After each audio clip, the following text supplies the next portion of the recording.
Face masks remained in place and turnout was low. And finally, Russia is denying that a leak of nuclear material detected over Scandinavia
Kia ora koutou katoa. Welcome to the Ministry of Health and thanks for attending the update today. So today there are 2 new cases of COVID-19 to report once again, both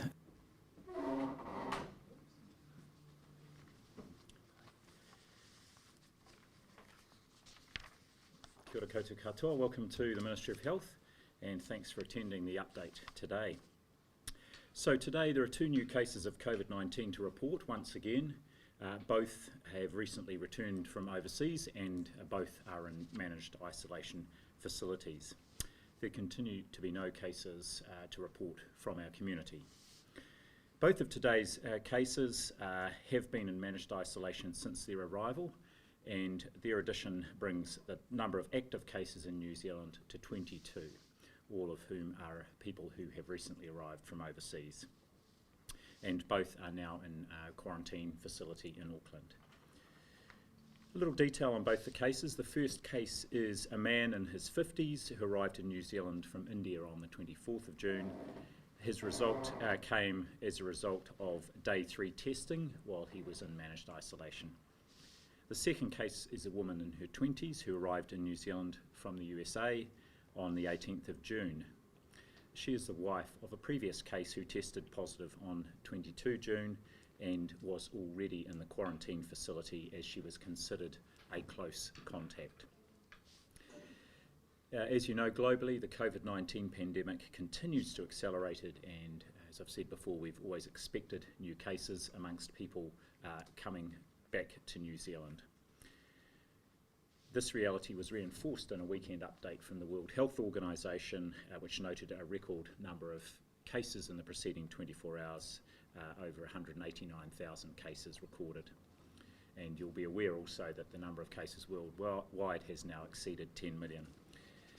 Our strict border controls, in particular, the 14 days required in managed isolation or quarantine, ensure that all arrivals are managed to the world global standard and with appropriate public health protocols, and are isolated from other New Zealanders while they are or may become infectious. Just to further numbers, we have 1 person in hospital, as reported yesterday in Auckland City Hospital. This person is stable on the ward and does not require more intensive care. Our total number of confirmed cases is now 1,178, the number we report to the World Health Organisation. And yesterday our laboratories completed 2,574 tests on Sunday, and the total number of tests is now 395,510. That testing includes our testing both at managed isolation facilities and our community-based testing. We're continuing our progress with contacting people who have left managed isolation facilities between the 9th and the 16th of June. 1,269 of these people have been contacted and have tested negative for COVID-19. That includes the 800 who were tested prior to their departure.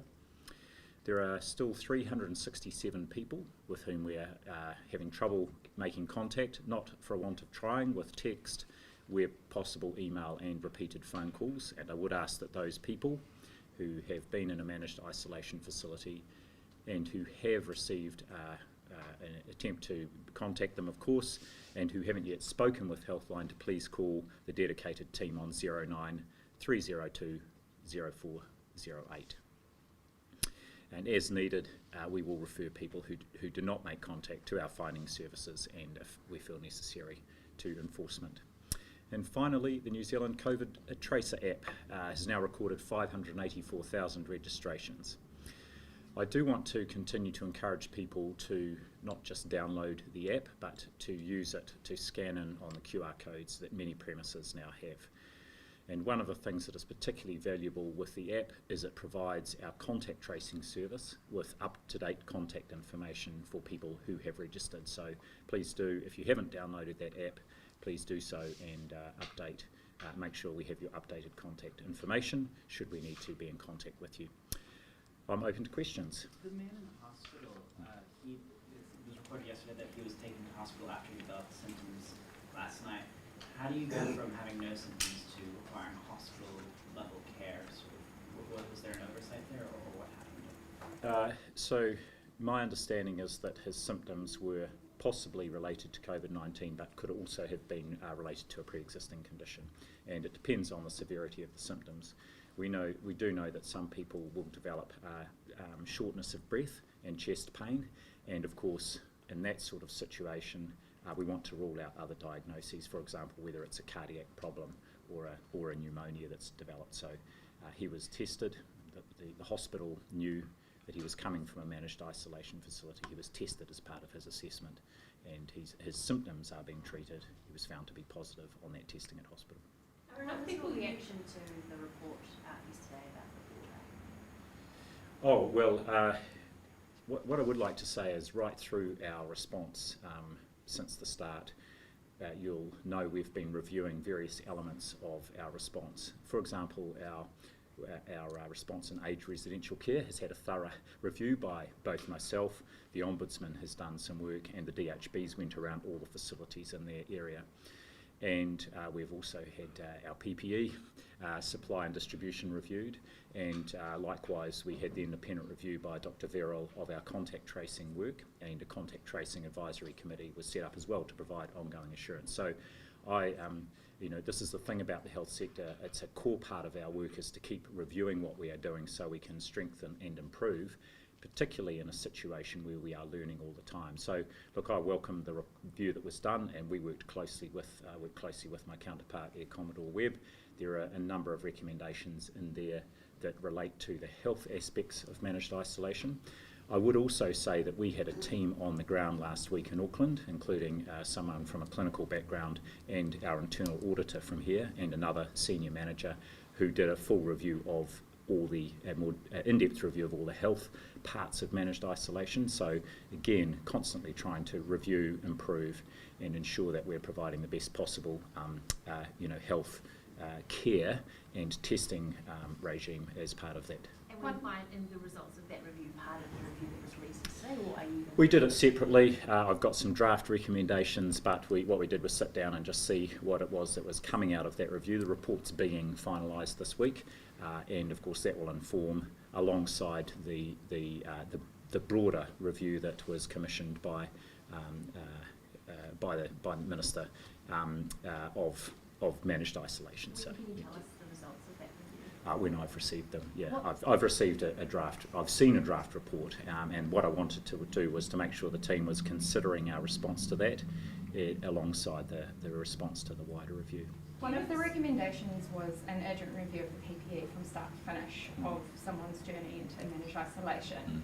Is that something that is happening now or will start soon? Well, actually, we've sort of taken action on that already. I talked yesterday with Air Commodore Webb, and you may have heard him this morning in his interviews talk about. So he and I are taking the approach that we should implement from aircraft to hotel room, people should be wearing a mask, and it's the mask in particular, of course, good hand hygiene, but the mask. So we're implementing that, and also some other aspects of when people are outside of their room in common areas or in reception areas to be using masks as well. So. And how does that work with the sort of Ministry of Health? Are you supplying the masks, or is it airlines, or sort of where is this stock coming from? Yes, so for the managed isolation process from when people, in a sense, exit out of the airport through to when they finish their stay, that PPE is available through our health PPE, so they're able to, the hotels are able to access it through the local district health board, so we've got good mechanisms in place for that to happen. So it's the national stockpile that is essentially... Yeah, well, it's our national supply. So there are two sort of supplies. There's the health system related supply, which has now been significantly boosted, and we've got the national distribution on that. And then there's a parallel process to supply other government agencies like Customs and MPI, folk who work at the border. They will access that through that parallel store. But in terms of managed isolation and quarantine, that the PPE there is accessed through our health stockpiles, which is substantial now. So there's a question. I'm just wondering what sorts of masks they will be, what sort of PPE you're talking about. Yeah, so the mask will be a standard surgical mask for people who are in the facilities, and for other staff in the facilities, aside from our health workers who are doing assessments and swabbing. Swabbing requires fuller PPE, including an apron, gloves, goggles or a face shield, and what's called the N95 mask. Anyone doing swabbing does that, but otherwise for other staff and guests it will be the standard surgical mask. Do you have a sense of where people who are coming from overseas are picking up their COVID? Are they picking it up on the plane or before they hop on? Well, the fact that we're identifying people in that early testing, the day 3 or around day 3 testing, suggests that they are being infected in their country of origin. And all those cases that we have seen, we can trace back to the fact that they've come from a country where we know there are high rates of infection, like the US of A, the UK and India and Pakistan, where all of our people have originated from over the last couple of weeks who have tested positive. Could the airlines require a test before people board, or could they require 2 weeks of isolation before people board the plane? Well, it's possible but it's usually governments that ask that to happen rather than the airlines per se. So, for example, many of the Pacific Islands currently require someone to have had a negative test within 2 or 3 days of travelling before they go to that Pacific Island, and then they usually are required to do the 14 days self-isolation, managed isolation as well. Just going back to the managed isolation report, were you told by health officials that they didn't have the capacity to do day 3 and day 12 testing, and you pushed on with the policy anyway, or were you not told that they didn't have the capacity to do that? Well, the policy was being implemented from the 9th of June. The intention was to start first with the people who were around day 12, because they were the people who were going to be leaving managed isolation. Remembering, and as I've said a number of times, this is complementary to the ongoing 14 days of managed isolation. The capacity was worked up, but once again, when we found that there was a gap between the policy intent and the implementation on the 16th, we moved quickly to make sure that no one left without the test, and then to do the catch-up on the day 3 testing as well. The review says, though, that officials were never going to be able to fulfil that request to do the day 3 and day 12 testing, so why wasn't something done about it sooner? Well, they may not have been able to do it immediately because they would have needed to. It's quite a significant exercise to swab everybody on day 3 and on day 12. And as I've covered before, there was a gap, but now we've filled the gap. And so since the 16th, we have now clearly caught up on both the day 3 and day 12, and people haven't been leaving managed isolation without that negative test. And I think what we're seeing now, of course, over the last week is the positive tests are coming through largely on that early testing, although it's not in itself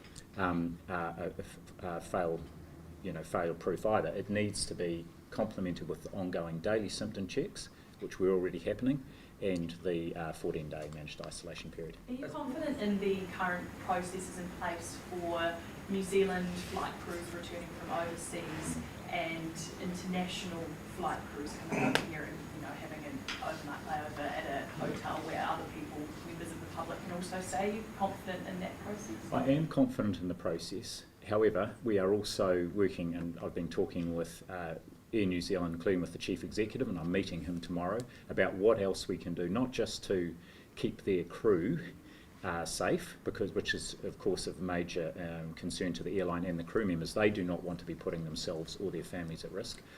So just to make sure we've got that as tight as possible, and part of that is the move to having masks available for and provided for passengers coming across from Australia.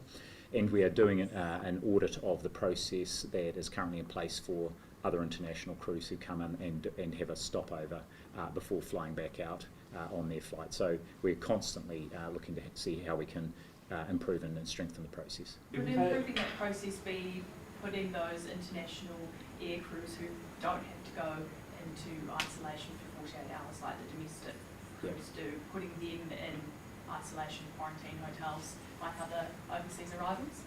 Not at this stage, no. What we've done is identified that of all the places that the air crew who fly international routes go to, the USA is the one that has got a slightly higher risk. We actually sent someone to Los Angeles to do an audit of what happens there, and I'm waiting to see the final part of that report, but my understanding is everything looked very good and tight, and we have introduced that those crew coming back on that route do isolate at home for 2 days and then are tested. Again, just pointing out, the last thing they want to do is infect their families or put their families at risk. So we're constantly reviewing that and in regular contact with both Air New Zealand and the organisation that represents the Can you airlines. give us a bit more detail on what that person you sent to the United States to look at that? When did that happen? What does that involve? I'm sorry I don't have any more detail, but maybe I'll cover that either tomorrow or the day after in my update. I'd be happy to. Yes. One of the documents that was released on Friday was a report to Cabinet, those weekly kind of COVID-19 updates that they were getting. Yes. It was the last one in late May that warned that by mid-June the country would have problems, or could be having problems with its international supply of medical equipment with the stockpile, including masks. Has that been dealt with? It has. We've got really good stockpiles, and of course, with no community transmission and being an alert level 1 in the country, that means that we have not got the same level of use of or demand for PPE out in the community. So most of our PPE now is being used either in hospital settings where they're assessing people who have got or at high risk, or swabbing out in general practice or in the CBACs. And of course now in managed isolation, but we've got very good stockpiles, and I'm happy to provide an update, and I can do that again in the next day or two around where our stockpiles are for PPE. Right, well, so that's the demand side, but the report was warning about the supply side, just saying that those international supply chains might not be there by mid-June, so that's why I'm wondering if those supply chains were reestablished or altered. Yeah, well, I'll get an update on that. We have. My understanding is, and we've got a team working on this, that we've got good good stocks and good supply chains, and of course our new national distribution system. It's taken about a week to contact, or you still haven't been able to contact about 367 people through that airline thing. Does that undermine confidence in our contact tracing abilities, given that we can't get in touch with it? Well, I think it shouldn't undermine confidence in our contact tracing capabilities, because we have really good capability and capacity. What it does emphasise is that as we did through lockdown, everybody needs to play their part. And yes, we can have contact details and repeatedly contact people, but there is also an expectation and I would have thought an obligation on their part to make contact back. I have now for some days been encouraging people who haven't yet spoken with Healthline and who were in managed isolation to do so. So I think, again, there are two issues I think that are presented, and I've talked about them with my colleagues all of government. One is about ensuring we've got really good contact information. And the system we've put in place to match people's National Health Index when they come in, and the single sort of database for when people go through managed isolation, and ensuring we've got really good contact information will help. But we also need to just remind everybody, including those recently returned, they have a role to play, and just as we did when people were self-isolating at home, it requires people to play their part. So what's the next step on that though? So, I mean, you've mentioned before finding services, which is mostly customs and I understand police if needed. So what's the next step if these people continue to sort of ignore these pleas to get in touch with Helpline? Yeah, so we'll make a decision around that, but what I do want to emphasise is now all of these people are people who have completed their 14 days and had completed that before the 16th. So we're now nearly 2 weeks down the track. We have, of course, tested many of them, and that's encouraging, and we have done significant testing out in the community, and we are not finding any COVID-19. These people present a very low risk, and so the question will be whether or not we still need to follow them up. My simple request to them is to make contact through that Healthline number, and then we will be able to tick them off and know that we have tick them off in a tick sense, not tell them off sense, but to say that we have been able to, and that I think is an important part of us providing assurance to the wider public. How frustrating is it that you've been able to contact these people? It's quite a large number. Yeah, it is frustrating, and as I say, it's not through a lack of effort on our part. A large number of calls, text messages, emails if we can. So again, I think it's just emphasising the fact that this is a sort of there are mutual obligations here, and that's really important for our contact tracing, is that people actually play their part. And what is that threshold that you're thinking of when you will be sort of what goes through your mind in terms of the requirements?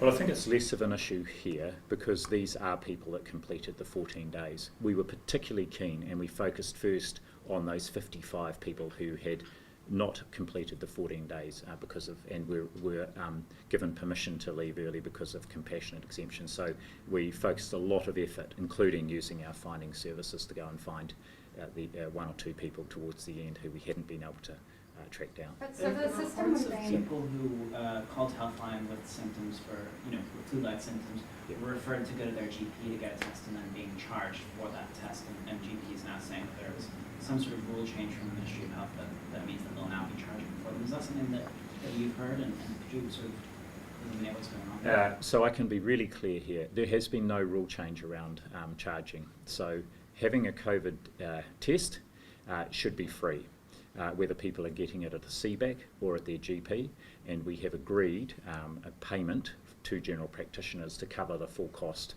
of any assessment if required and of doing the swabbing. So we'll make sure that is clear.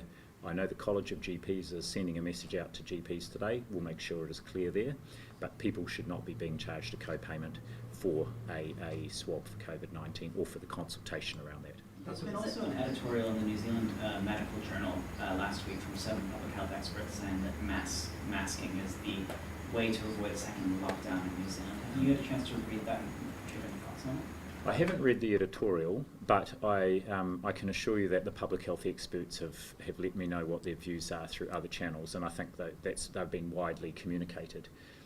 There is no doubt that mass masking may play a role should we get community transmission again, and if we're trying to break that community transmission, to help us avoid having to go up through the alert levels again, and particularly in confined places. And that's one of the reasons, for example, we are now requiring the use of masks, or asking people to use masks when they are travelling on aircraft into the country.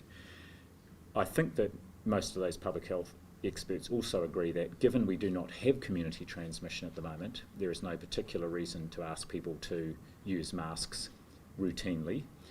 One of the arguments is that can start to essentially normalise and or get people used to using masks. Again, I think that there are other more important things we can and should be doing at the moment than mass masking, but it's certainly not off the table. Do you have plans and capacity to be able to roll out, if there is suddenly sort of a case of tomorrow's community transmission, to roll out masks at public transport stations or crowded sort of venues and that sort of thing? We are doing across government a look at sort of planning for if there was a resurgence. It wouldn't be an early thing. Again, the things that will be the most important will be those basic public health precautions, including the social distancing. And even in countries where they are recommending wide use of masks, where they have higher rates of community transmission, it is complementary to those other fundamental aspects of the public health response. Is it good enough to rely on mutual obligations for contact tracing when over 360 people have essentially proved that they can't be trusted when it comes to contacting health officials? Well, I'm not sure if it's a lack of trust on their part, but the message may not have got through. What I would say is, if you think about the success of New Zealand's response to date, and in particular the extent to which New Zealanders lent in and did what was asked of them through lockdown, and therefore we were even more successful than we thought we might have been. It is not because we had police on every corner or in every household, or the threat even of that. It was because people understood the why and they did what was expected of them and cooperated. This is what I'm asking for here, and I think most New Zealanders would think it's a reasonable expectation for these people to cooperate. Would you recommend that airline crew wear masks when they're out in the community in New Zealand? If they've come back from internationally? No, not necessarily. I do know, and again I spoke just this morning with the medical director of Air New Zealand, they have really well tried and tested procedures. It started when we did that first evacuation flight out of Wuhan, and remembering also that the crew who were on that flight were volunteers. This is at an early time when we knew very little about the virus and the pandemic. So they have a very strong interest, the airline and the staff, in making sure they are protected from COVID-19. We have added in this requirement for the 2 days self-isolation and negative test for the ones coming back from Los Angeles, but I don't think there's any reason why they would need to be wearing masks around the community. On the, to go back to the contact tracing, the tracing of the 360 people, so was it because that the system depended on them having a valid number with the NHI number? And were they asked to provide any other sort of follow-up email address or contact number? Yes, so the latter is the case. So we have contact information for them. So there is over 360 who we have been able to contact and have left messages, and text messages have got through, but the contact has not been returned. There is also a number now in the 50s that the contact information, for example, phone numbers didn't work. Now, this will largely be because these are people who have maybe been overseas a long time, they've returned to New Zealand and their phone number was an overseas number, and they may well now have a New Zealand SIM card. That's where we can use finding services through customs and police to see if we can find other contact information for them. Just a couple more questions, probably. If there was a community outbreak, what could we expect to see? I mean, in Melbourne, for instance, though, the health workers going door to door, they've got the army involved, but in a lot of the rest of the country, life seems to be pretty much as normal. Is that what you would expect, just in a very intensive local effort, or what's the kind of plan? So yes, it may be local, and we would expect that if there was community transmission, it would be localised in one or maybe a small number of regions, and that's where we would want to bring our testing capacity really to bear. Now, if you recall back to Alert Level 3 and 2, when we were doing that wide community testing, and actually we did it right across the country, but the DHBs were able to scale up the swabbing, including with the use of, for example, mobile units to go out and make sure that was available. So that's exactly the sort of approach we would use, is that wide testing to identify any sort of undetected cases. And how confident are you that you can stamp it out? Oh, very confident. We've done it once, yes, with the assistance of a lockdown, but remembering we've now got all the those key elements in place. Should we get cases that do come through the border, that we've got the testing capacity and we've got the contact tracing capacity to be able to do. What's the likelihood, in your view, that there would be an outbreak, something that you're not going to be able to just isolate it at the border? I can't speak to the likelihood. I can't put a figure on it, but this is a long game here, and it may well be that for whatever reason we will get cases again in the community, and that's why we've got our really good testing capacity, our very good PPE supplies. Our DHBs have got good preparedness plans, and also that we've scaled up our contact tracing system so that we can deal with cases and do the contact tracing if we need to. On that testing capacity, as the virus as the pandemic grows overseas and as we ramp up testing at the border, how secure is the pipeline of the supply line of testing? Very good, actually. We ended up with, I think, around enough supplies to do around 250,000 tests. But I can provide, again, I'll provide that number tomorrow of what our current supplies are onshore. That's end to end, including swabs, right through to the reagents. And that's just sort of like a rolling buffer there that we continue to import, and we've had no issues recently in terms of our ability to import that material. We built up quite a good supply, and we've got those supply chains now working well. In terms of the man who's hospitalized, I was just wondering, I want to follow up. Do you know whether or not he disclosed any symptoms before the ambulance was called? Because he did go from managed isolation where you're not supposed to have symptoms to the hospital. So that's kind of the odd part of this, right? Look, I don't know, and I think, again, what I can say is everybody is checked for symptoms every day, but it may well be that the symptoms he had were actually unrelated to COVID-19, but that it was felt warranted that he was assessed at hospital. As part of that assessment, rightly, and they treated him as if he was positive, rightly he was tested and found to be positive, so it's been managed as such. But I don't know enough about, and I wouldn't be wanting to talk about his personal medical condition here in a public forum. Final question? Any updates on compassionate exemptions and when that will be reinstated, or if that will be? It's an active discussion, and we are looking at what we would need to have in place to be able to restart that process of compassionate exemptions, and that's work in progress. When do you think that might be? I don't have an indication of the timing. Thank you very much. Have you received any flowers yet? I've received some flowers. Thank you very much.